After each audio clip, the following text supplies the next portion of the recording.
तो आज है संडे, मतलब it's time for another Q&A video. हाँ, बेशर्मी के साथ मैं इसलिए कह रहा हूँ एवरी संडे Q&A, क्योंकि पिछले 2 संडों से Q&A वीडियो संडों से जो भी है संडे से Q&A वीडियो आ नहीं रही थी, लेकिन आज संडे है, आज Q&A वीडियो आएगी और मज़ेदार से मसालेदार से क्वेश्चन पिक किए, मज़ा आपको काफ़ी आने वाला है। एंड बाय द वे हमने 72 के 72,000 सब्सक्राइबर्स कंप्लीट कर लिए हैं, तो उसकी खुशी में एक और सब्सक्राइब बनता है। हो सके तो कर दो, अनसब्सक्राइब मत कर देना गलती से। और बढ़ते हैं वीडियो की तरफ सीधा।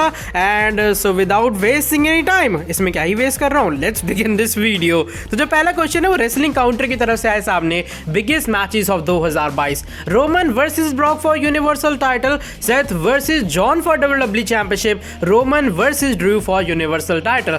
आई गेस इनका क्वेश्चन है कि इनमें से कौन सा बिगेस्ट मैच होने वाला है। अब देखो मेरे हिसाब से इन 3 मैचेस में जो होने की सबसे ज्यादा पॉसिबिलिटी है, आई गेस वो बीच वाले मैच को छोड़कर बाकी दोनों मैचेस की है। Roman versus Brock for universal title I guess वो नेक्स्ट ईयर ही होने वाला है, और डेफिनेटली मैकिंटायर को एक बार फिर से यूनिवर्सल पहली बार मिल रही है यूनिवर्सल टाइटल की अपॉर्चुनिटी, और वो फेस करने वाले रोमन रेंस का। और डेफिनेटली अगर WWE इन चीज़ों को सही से बुक करेगी, ये जो दोनों फ्यूड्स है वो इंस्टेंट क्लासिक फ्यूड होने वाले हैं। हमने देखा इससे पहले मैकिंटायर जब सर्वाइवर सीरीज में फेस कर रहे थे रोमन का, तो क्या बैक एंड फोर्थ एक्शन रहा था, हराना काफी मुश्किल है एक दूसरे को। तो देखते हैं जब एक बार फिर से इन दोनों का क्लैश होता है, लेकिन इस बार universal title on the line होगी, तो क्या 20 से सर्वाइव करने के बाद एक स्कॉटिश वॉरियर, एक स्कॉटिश साइकोपैथ का अपने ट्राइबल चीफ सर्वाइव कर पाएंगे या फिर नहीं। नेक्स्ट क्वेश्चन इस बार मानवशी सिंह की तरफ से है सामने।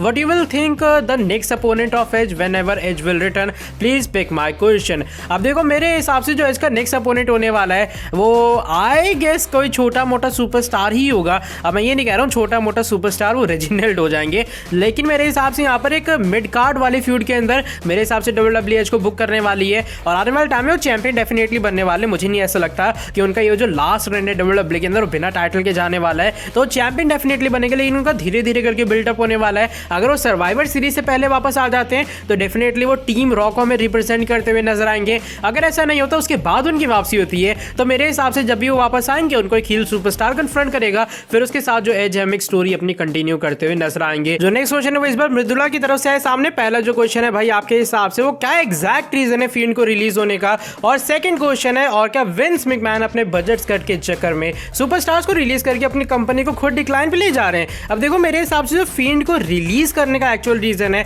वो है उनकी बुकिंग एक सही वे में ना हो पाना। Even I guess creative writers को भी इस बात का सही से अंदाजा नहीं है कि हम लोग फील्ड को बुक करें तो किस तरीके से करें। अब देखो मेन जो मेरे हिसाब से प्रॉब्लम थी फील्ड के कैरेक्टर के साथ वो ये कि अगर उनके पास टाइटल आ जाती है, वो टाइटल हार जाते हैं तो उनको वीक दिखाया जाता है, तो भाई फैंस उससे खुश होते नहीं है। अगर फील्ड को WWE बिना उसके बुक करे तो भाई किन किन सुपरस्टार्स के खिलाफ बुक करे, एक बड़ा डाउट होता है, क्योंकि जिसके खिलाफ भी उन्हें बुक करेगी अगर वो बंदा फील्ड को हरा देता है तो यस फैंस यहां पर भड़क जाते हैं फील्ड किस तरीके से हार सकते हैं। अगर लगातार फील्ड चालू रखते हैं विक्ट्री में तो भाई ओवर पुश वाली चीज आ जाती है। तो आई गेस ये जो सर्कमस्टांसेस है जो कि फैंस ने ही क्रिएट किए, मेरे हिसाब से ये एक मेन रीजन है फील्ड को रिलीज करने का। इसके बाद बात रही विंस मैकमैन के बारे में और उनके बजट कट्स के बारे में। अब मेरे हिसाब से विंस मैकमैन को इतने सालों का एक्सपीरियंस है, डेफिनेटली वो जो चीजें कर रहे हैं वो अपने हिसाब से कर रहे हैं जो कि उनके हिसाब से कंपनी को आगे ले जा सकती है। हाँ, ये हो सकता है कि हमारे पॉइंट ऑफ व्यू से वो चीजें नेगेटिविटी में जा रही हो, लेकिन शायद विंस मैकमैन से पॉइंट ऑफ व्यू से डेफिनेटली एक्सपीरियंस यहाँ पर मैटर करता है, तो उसके हिसाब से शायद जो कंपनी है एक सही डायरेक्शन की तरफ बढ़ रही है। आज का जो हमारा नेक्स्ट क्वेश्चन है वो इस बार RDR की तरफ से है सामने। Will Edge compete in Survivor Series for Raw? तो मेरे हिसाब से चांसेस कम है, लेकिन हाँ फिर भी आप मान सकते हो कि एज कभी भी वापस आ सकते हैं। MS धोनी और रोमन रेंस, टफ क्वेश्चन है, तो भाई यहाँ पर ड्रॉ मान लेते हैं। क्रिकेट और रेसलिंग भूल जाओ कि आप एक यूट्यूबर हो। अब देखो यहाँ पर क्रिकेट की अगर मैं बात करूँ तो जो क्रिकेट से मैं रिलेट कर पाता हूँ अपने आप को वो सिर्फ और सिर्फ MSD की वजह से है। इनसे पहले जितने मैंने मैचेस देखे वो सिर्फ MSD के ही देखे, वो अलग बात है। अब मैंने धीरे धीरे करके पूरे तरीके से क्रिकेट को देखना स्टार्ट किया है। अब रेसलिंग की अगर बात करूँ उसका जो थोड़ा रिश्ता आता है वो और भी ज़्यादा पुराना है। तो हाँ, अगर बिना MSD के मैं क्रिकेट देखूँ तो डेफिनेटली यहाँ पर WWE एकदम ऊपर पर आती है। आज का जो नेक्स्ट क्वेश्चन है वो इस बार चंद्रशेखर चौहान की तरफ से आए सामने। WWE सुपरस्टार्स का थीम क्यों चेंज कर रही है? Damian Priest, Keith Lee, Sami Zayn. अब देखो जिन लोगों को नहीं पता, जो NXT के मोस्टली थीम सॉन्ग्स थे वो थे सीफॉस कंपनी की तरफ से, जिनका WWE के साथ पहले कॉन्ट्रैक्ट था, लेकिन रीसेंट टाइम में उन्होंने WWE के साथ एक अपना जो कॉन्ट्रैक्ट है वो रिन्यू करने से मना कर दिया है। इसका मतलब ये जो सीफॉस की थीम सॉन्ग है WWE के पास में वो उनका यूज नहीं कर सकती है, इसलिए धीरे धीरे करके हमने देखा WWE सुपरस्टार्स के जो थीम सॉन्ग है वो चेंज कर रही है, क्योंकि डेफिनेटली उनके पास उस चीज़ का कॉपीराइट नहीं है और सामने वाली जो पार्टी वो इस चीज़ से एग्री नहीं हो रही है। तो भाई यहाँ पर WWE की मजबूरी से उनको शौक शौक नहीं चढ़ा है लगातार सुपरस्टार्स के थीम सॉन्ग चेंज करने का, और ये वो मेन रीजन है कि लगातार NXT सुपरस्टार्स के मोस्टली जो थीम सॉन्ग्स है वो में चेंज होते हुए नजर आ रहे हैं। जो नेक्स्ट क्वेश्चन है इस बार JW कुश की तरफ से आया सामने, can Brock Lesnar win Royal Rumble and beat Roman Reigns in WrestleMania 38? तो मेरे हिसाब से बिना रॉयल रंबल जीते भी एक डायरेक्ट अपॉर्चुनिटी मिल सकती है लेसनर को रेसलमेनिया 38 के अंदर, और डेफिनेटली चांसेस काफी हाई होंगे कि लेसनर फाइनली हराए रोमन रेंज को। Can Drew McIntyre challenge Roman Reigns on day 1 PPV? By the way biggest fan, तो मेरे हिसाब से मैकिंटायर को डे 1 PPV में टाइटल अपॉर्चुनिटी मिले उसके चांसेस मुझे थोड़े कम लग रहे हैं। आगे से जो मैच एक बड़े शो में होने वाला है, या फिर वो रॉयल रंबल होने वाला है, या फिर वो होने वाला है रेसलमेनिया 38। बाय द वे जो नेक्स्ट क्वेश्चन है वो इस बार अभिषेक दास की तरफ से आए सामने, according to the gimmicks promos entrance skill sorry थोड़ा कमजोर इंग्लिश में, wrestling skills, what do you think who is the best story teller of modern era? अब मेरे हिसाब से इस चीज के अंदर एक काफी टाइट कंपटीशन है। अब यहाँ पर मैं ऐसे एग्जैक्ट बोल दूं तो भाई वो बाकी सुपरस्टार्स की थोड़ी इज्जत टाइप की नहीं होगी। मेरे हिसाब से मॉडर्न एरा के अंदर ऐसे में बहुत से सुपरस्टार्स मिले जो कि सालों सालों याद रखे जाएंगे। Tribal chief head of the table Roman Reigns of course list के अंदर होंगे। हमारे Seth freaking Rollins, prize fighter Kevin Owens, ये वो कुछ इंस्टेंट नाम है जो कि मेरे दिमाग में आते हैं जब भी मैं इन सभी चीजों के बारे में बात करता हूं। बाय द वे मैं सोच रहा हूं क्यों ना आने वाले टाइम में इसको लेकर चैनल पर एक अलग से वीडियो आई जाए, वहां पर हम लोग कभी डिटेल के अंदर डिस्कस करेंगे। जो नेक्स्ट क्वेश्चन है वो इस बार 03 अंसारी की तरफ से है सामने। आई डोंट नो 03 क्या है, शायद 3 अकाउंट बना के रखे लौंडे ने। बाय द वे आपकी हाइट क्या है? 3 फुट 4 इंच। अब नहीं इतना भद्दा मजाक, इतना छोटा भी नहीं हो, ठीक है। रेमन स्टूडियो से लेकर हूँ। बाय द वे छोड़ भाई, इसके बारे में क्या बात करनी। नेक्स्ट क्वेश्चन इस बार सुप्रदीप सरकार की तरफ से है सामने। रियली सॉरी अगर नाम गलत ले रहा हूँ। क्या सऊदी अरेबिया जैसे PPV होते हैं वैसे इंडिया में भी हो सकते हैं WWE की PPV, जिसके चांसेस कितने हैं? अब देखो सऊदी अरेबिया और WWE के अंदर जो एक मेजर डिफरेंस है वो है पैसे खर्च करना। अब देखो हम लोग इंडियंस क्या करते हैं, मैं सीरियसली बात कर रहा हूँ, चाहे जितना मर्जी बंदा अमीर हो चाहे जितना मर्जी मिडिल क्लास फैमिली से हो, हम लोग काफी सोच समझ के पैसा खर्चा करते हैं। अब सोचो अगर मैं आपसे कहूं कि आप मूवीज देखने जा सकते हो एकदम फुल ऑन HD में, थिएटर में 3D मूवीज वगैरह देखने जा सकते हो 10 से 15 बार। अगर आप WWE की टिकट लेते हो उससे काफी ज्यादा महंगी। मैं क्या एग्जांपल दे रहा हूं मैं खुद नहीं समझ पा रहा हूं। बाय द वे देखो जो मेन मार्जिन है वो टिकट प्राइस का होता है। सऊदी अरेबिया के अंदर जो टिकट प्राइस है उसमें लोग ज्यादा ध्यान नहीं देते, वो अपने ऐशो आराम में ज्यादा ध्यान देते हैं। लेकिन यहाँ पर इंडिया में क्या सीन है, हम लोग ज्यादा सेविंग्स करते हैं, जो कि डेफिनेटली एक अच्छी चीज है,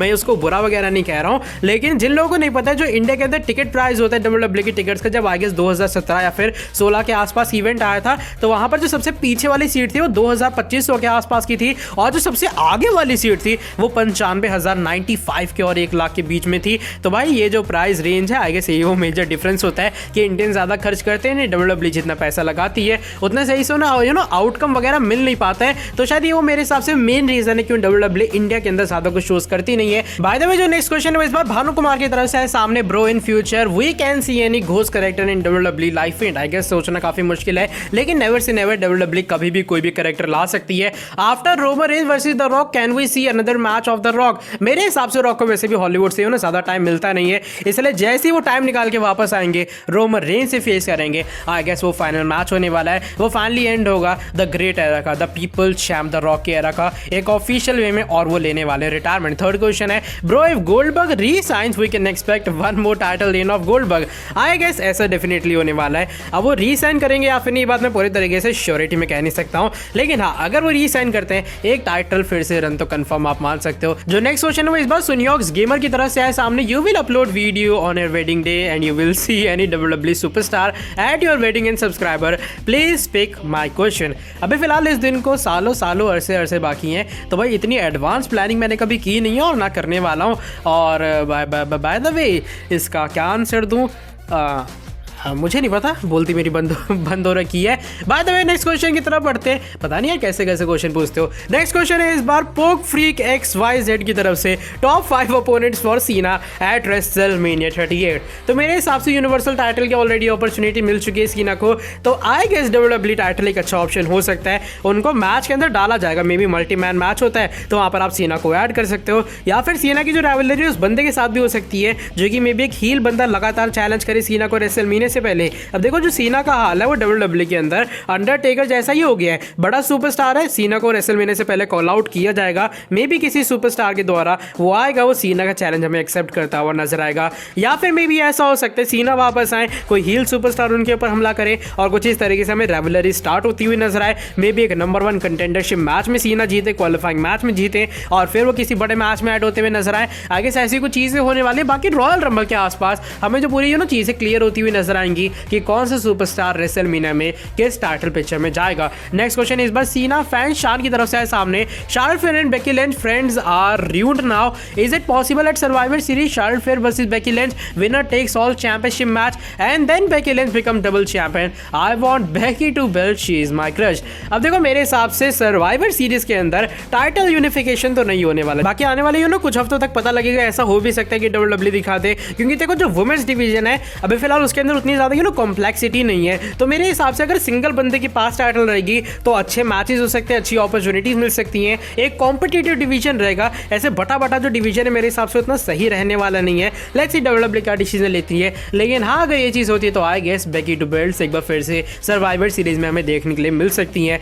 आज का जो फाइनल क्वेश्चन वो it's your tribal chief Roman की तरफ से है सामने। भाई रोहन भाई क्या गोल्डबर्ग का लास्ट मैच रोमन के अगेंस्ट होगा या फिर नहीं? अब देखो जैसा मैंने कहा कि मे बी जो गोल्डबर्ग एक बार फिर से रीसाइन भी कर सकते हैं, लेकिन जैसा गोल्डबर्ग ने पहले भी इस बात को कंफर्म की है कि उनका एक मैच अभी फिलहाल बाकी है WWE के अंदर, तो पॉसिबली आप मान सकते हो वो जो एक मैच है वो रोमन के अगेंस्ट हो सकता है, क्योंकि गोल्डबर्ग ने ऐसा पहले भी कहा था कि वो रोमन रेंज का फेस करना चाहते हैं। इवन ये जो मैच है काफी क्लोज आ गया था। अगर रोमन रेंज उस टाइम रेसलमेनिया से अपना जो नाम है वो पुल आउट ना करते, चलो बाय द वे उस टाइम वो रोमन का डिसीजन एक अच्छा एक सही डिसीजन था, लेकिन मेरे हिसाब से हाँ चांसेस काफी ज्यादा है कि इस बार जो गोल्डबर्ग का फाइनल मैच है वो रोमन रेंज के अगेंस्ट हो सकता है, क्योंकि अभी फिलहाल स्मैकडाउन के अंदर ज्यादा कुछ स्टार पावर नहीं है और आई गेस इस बार जब गोल्डबर्ग वापस आएंगे तो स्मैकडाउन के अंदर ही वापस आने वाले हैं और डेफिनेटली रोमन रेंज ही उनके नेक्स्ट चैलेंजर होंगे। लेट्स सी WWE क्या कुछ करते हैं आने वाले टाइम में, लेकिन हाँ चांसेस आप मान सकते हो भाई 70-80% कि गोल्डबर्ग का फाइनल मैच रोमन के अगेंस्ट ही होने वाला है। आज की वाली वीडियो बस यहीं तक थी। अगर आपको वीडियो पसंद आई है लाइक कर देना नीचे वीडियो को। देखो यही रीजन है मैं क्यों नहीं बनाता, अब मुझे नहीं पता कितनी लंबी चौड़ी ये वाली वीडियो हो गई है। पसंद आई लाइक कर देना, शेयर करके सब्सक्राइब कर देना। मिलता हूं आपसे आके ओवर एक्टिंग करने के बाद नेक्स्ट वीडियो के अंदर। Till then bye bye, take care.